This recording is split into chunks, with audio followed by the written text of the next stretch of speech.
a new starting point for friendly cooperation. China and Malawi announced the elevation of bilateral relations to a strategic partnership. That announcement was made when Chinese President Xi Jinping met with Malawian President Lazarus Chakwera during his stay in Beijing for the 2024 summit of the Forum on China-Africa Cooperation. CGTN speaks to Malawian President Lazarus Chakwera to get his perspective on China-Malawi economic and trade relations.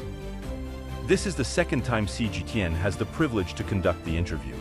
In 2023, President Lazarus Chakwera spoke to CGTN about his perspective on the Belt and Road Initiative and how Malawi could transform from a landlocked country to a land-linked economy.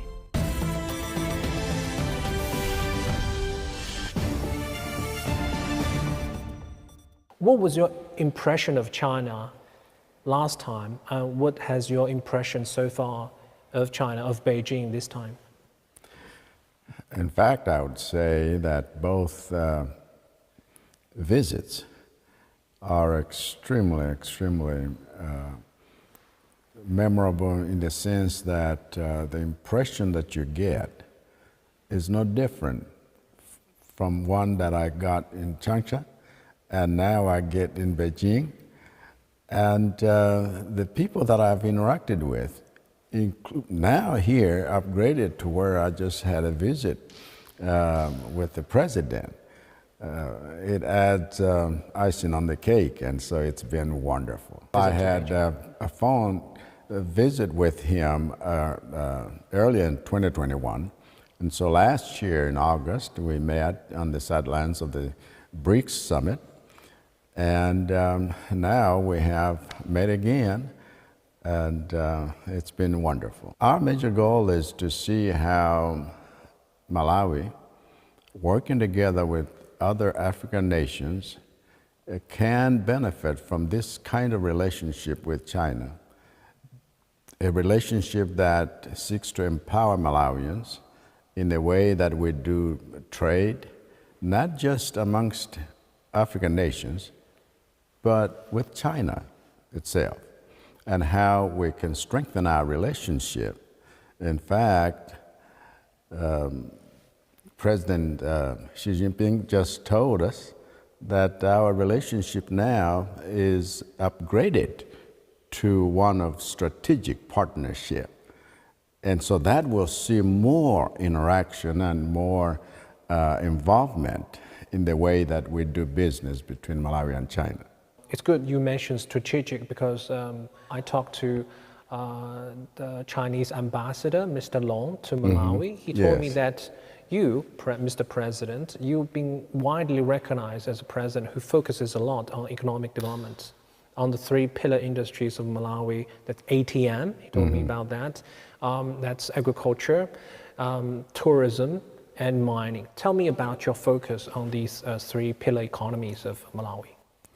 See, we have a vision, and Malawi 2063 vision really dreams about a Malawi that is self-reliant, that is industrialized, that is well-developed as an upper middle income country. Now, to be able to reach that goal, we need to have plans, so we have an implementation plan, to be able for us to see where we are in 2030.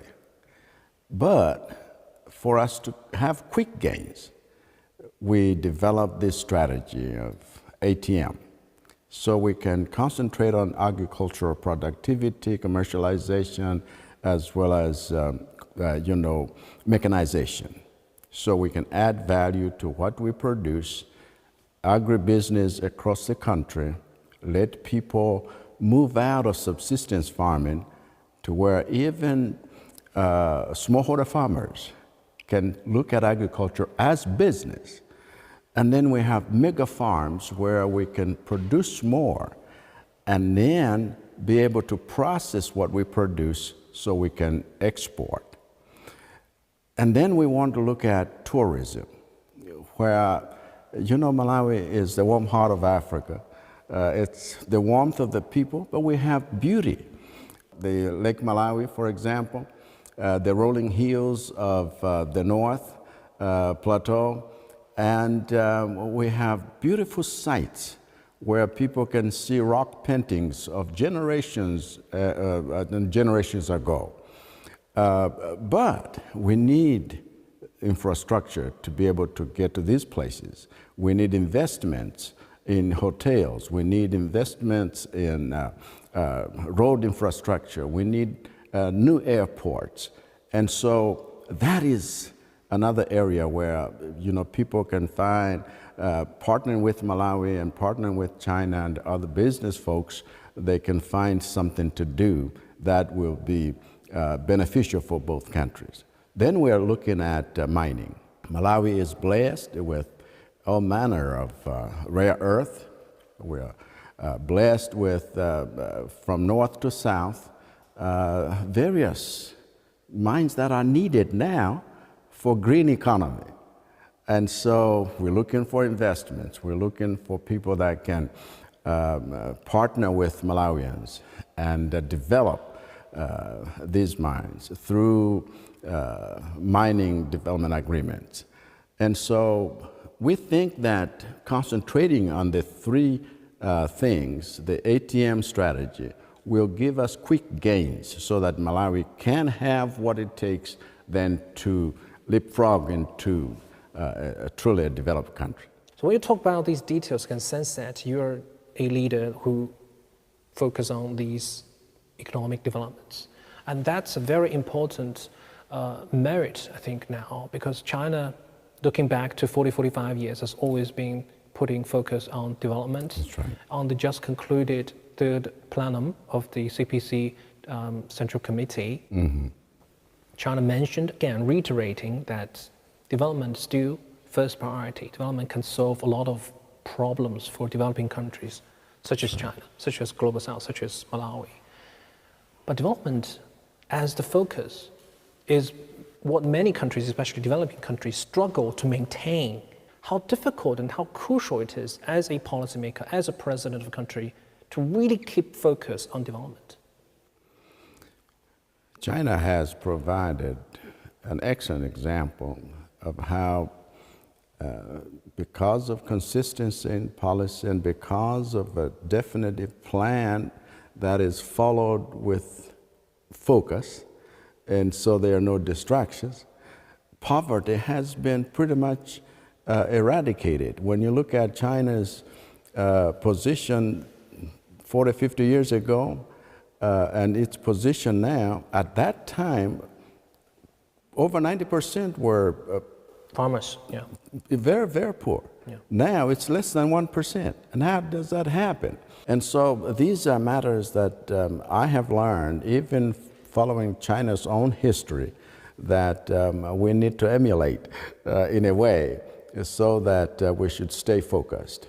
I have maintained my focus. I said, we have a vision, a large enough vision, let it attract all of us, and let all of us rally behind that vision so we can see definitive change and transformative change.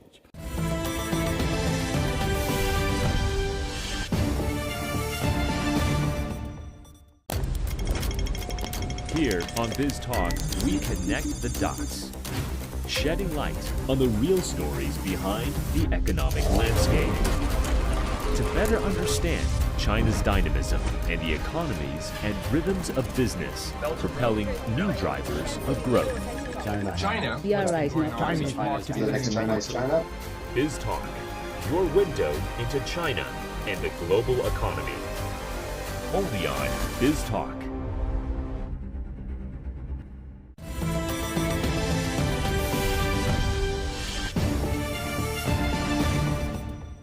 What you just said really reminds me of the recent debate on some Western media saying that, what do you call it, the debt trap or China threatening policy of Africa's sovereignty.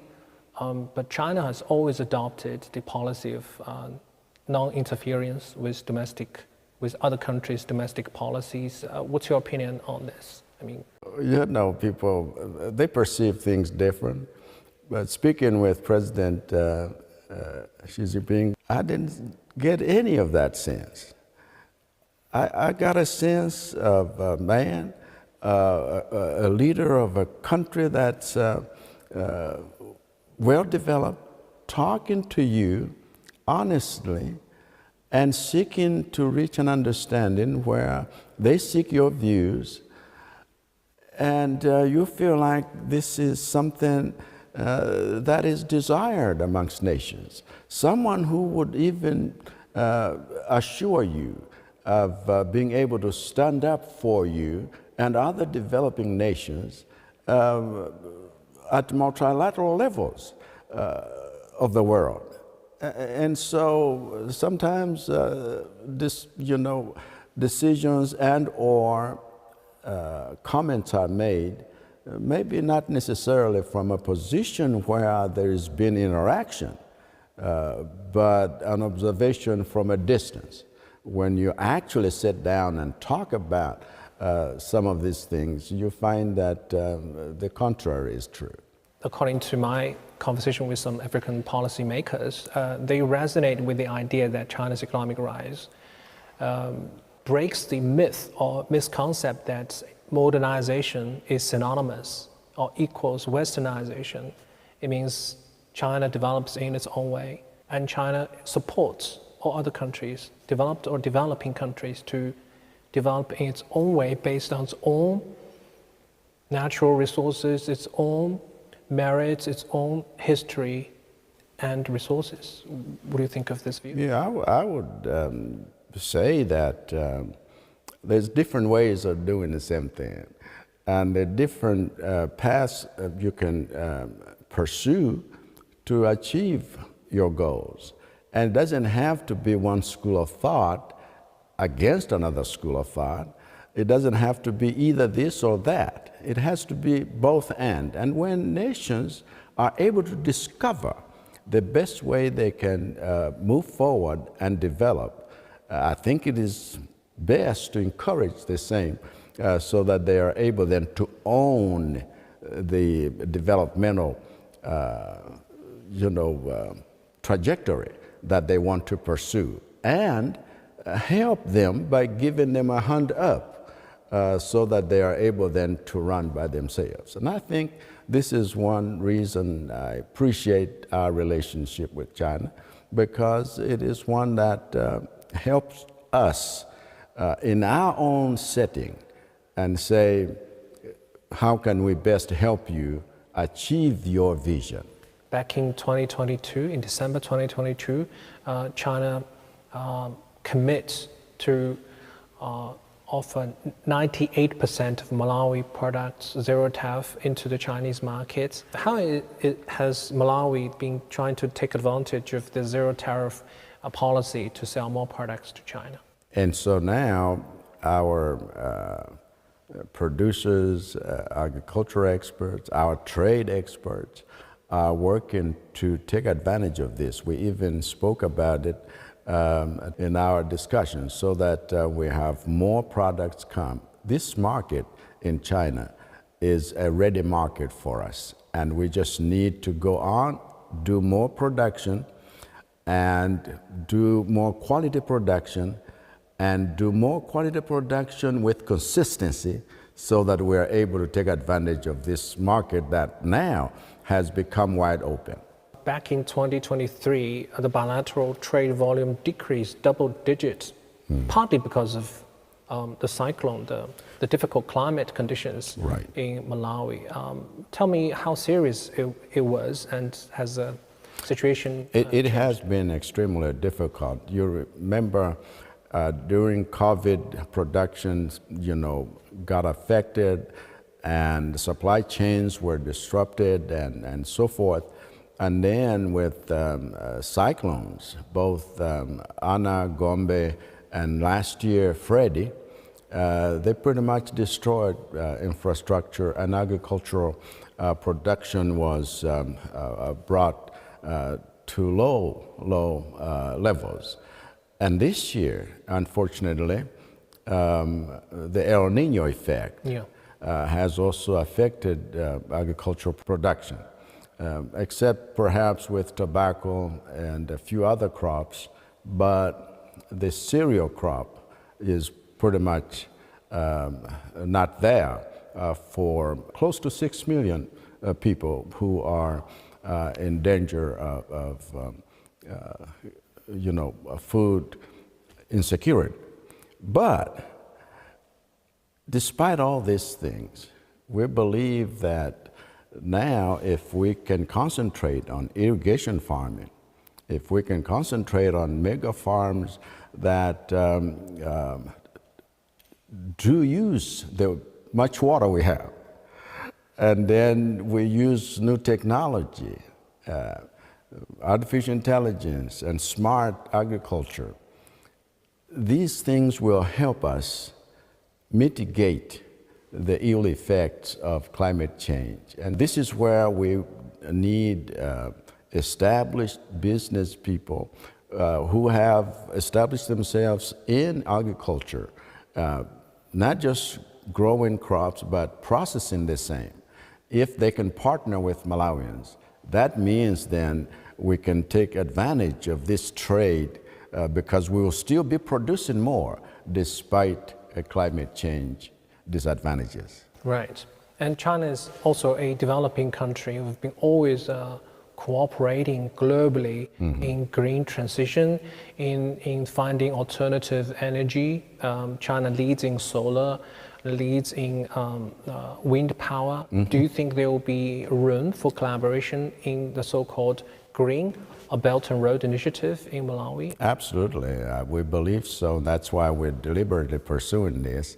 The Belt and Road Initiative is one such case. Malawi is strategically positioned. So it's the warm heart. So it supplies, we are land linked.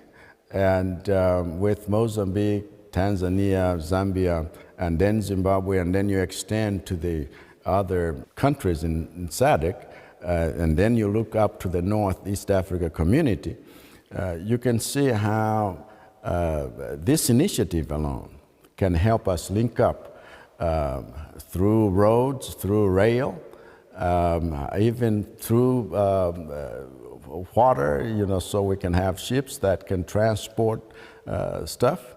That way, then, the cost of trading and the cost of transporting goods and services becomes low. And the people's livelihood then is enhanced because the prices of things go down. And so this initiative, we hail it because we think it can help us concentrate on the kind of infrastructure that's needed. Now, if you talk about solar, this is the way to go. We are having to develop mini grids, even off the main grid, so that communities can enjoy the benefits of having power, having energy. And then studies have been done with regard to wind.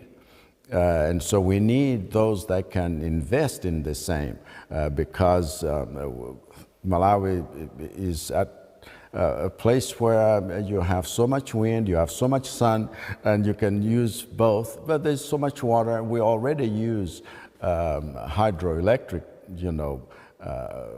power, but we need to diversify so that we are not limited to one. We are also becoming part of the Southern Africa power pool through interconnectivity, so that if we have so much power, we can sell it either to Tanzania or to the rest of the other countries surrounding us. But we need investment in the same. So whoever would invest in power production would not lose out because the more power we have, the more we are able to sell even to our neighbors. At this stage, because of the El Nino effect, countries that relied solely on the power from the Zambezi River are struggling now because of low water flows.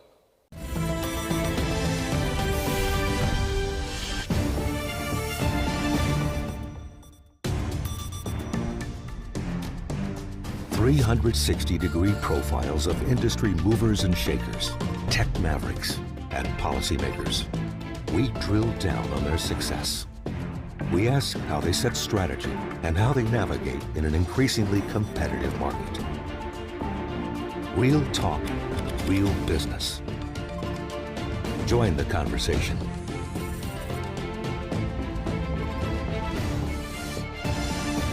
Biz Talk, only on CGTN.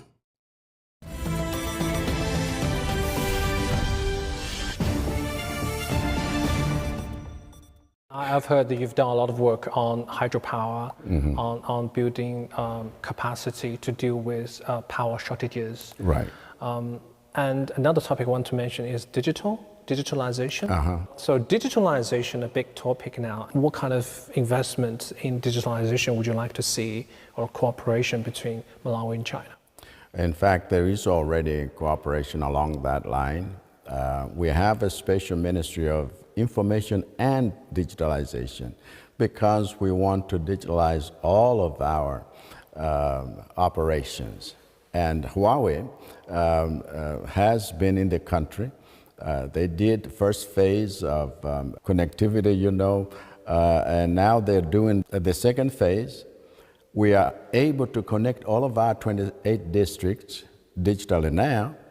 And now we want the network, Yeah, it is working. Well, 2 years ago, I inaugurated our first ever national data center. And it was through a Chinese company and its investment. And so we are looking to see how best we can do the last mile, go everywhere and make sure that we have every Malawian accessing digital services. And so we are going digital.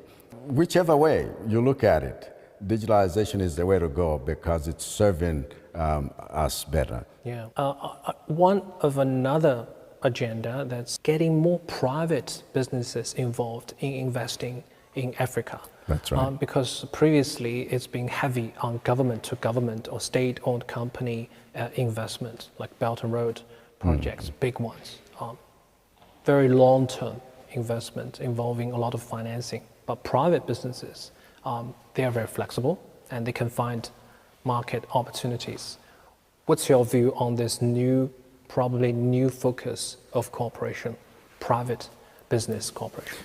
We believe that now, having established strong links government to government, it should be people to people, business to business, so that then the general population begins to see the benefits of this type of relationship that had concentrated just on doing business government to government. Because the people get empowered when they partner with those that have gone through the similar kind of things that we need to go through in order for us to really move out of poverty. And the private sector is what will drive that move. You can't have that just top down.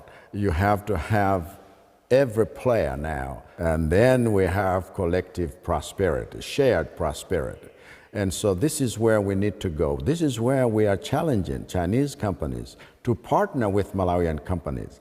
And this is where we are saying, let's have a PPP project, public-private projects that can lead the way. So all of the above, government to government, PPP, and as well as private to private, let's do this in order for Malawi to really rise out of the mire of poverty to prosperity. And it is easy to do because I believe that companies that invest in Malawi, with all the treasure that we have, including the human capital that we have, young people that are zealous and eager to innovate and to venture into new stuff, Malawi can easily rise.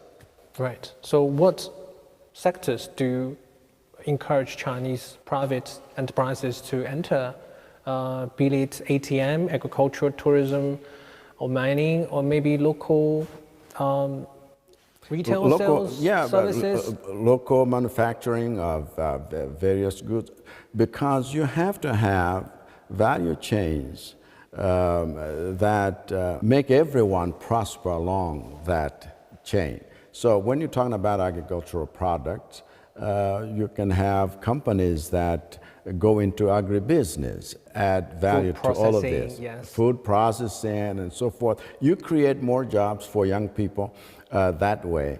When you're looking at infrastructure developments, you are also employing a lot of people as you build roads, as you build airports, as you build other infrastructure to help, even in the energy sector. All of these things can add value to what somebody wants to do. And so I would say that this is the way to go. Let's look at everything that's possible and attempt all of the above. So you literally welcome them to enter any market that's suitable for them, right? Absolutely. There's no barrier, there's no obstacle. No, we have laws, we have passed legislation sometimes deliberately. We have arbitration centers and building courts, arbitration courts for international trade. And Malawi is a center to that, and we are signatory to international obligations. We want to make it easy for people to come, invest, do their business without having the hassle of, or the worry of saying, I will lose out. Right. On the global governance agenda, I think Malawi and China are both belong to the global south. Now, there have been more talks of global south-to-south cooperation in the rhetoric that are against anti-globalization rhetoric, against these small yard, high wall, just for themselves, some countries first agenda, while developing countries call for more collaboration, call for more cuddles in difficult situations, and also climate change, all these challenges that faced by everyone in this world. So how important is global south-to-south cooperation at this current global situation, global environment? You're right when you mention the fact that geopolitical issues, when you mention the fact of climate change issues, or even health issues, pandemics for that matter. No country can survive and thrive by themselves. So you can see that there is already need forced upon us by these type of events for us to collaborate. I believe in multilateralism that has rules that you follow so that you are able then to make sure that everybody is being served, and smaller countries as well as big countries. And so South-to-South cooperation is being emphasized, not because we don't want North-South or North-North, not because we don't want anyone else doing whatever they need to do, but only to emphasize the fact that when we are closer together, we need to demonstrate that closeness by collaborating. No country will be self-contained. We just belong together. We used to talk about a global village. This is what it has become. We need to support each other in order for us to truly thrive together as humanity. Okay, thank you. Wonderful. Yeah, Thank nice you. talking to you.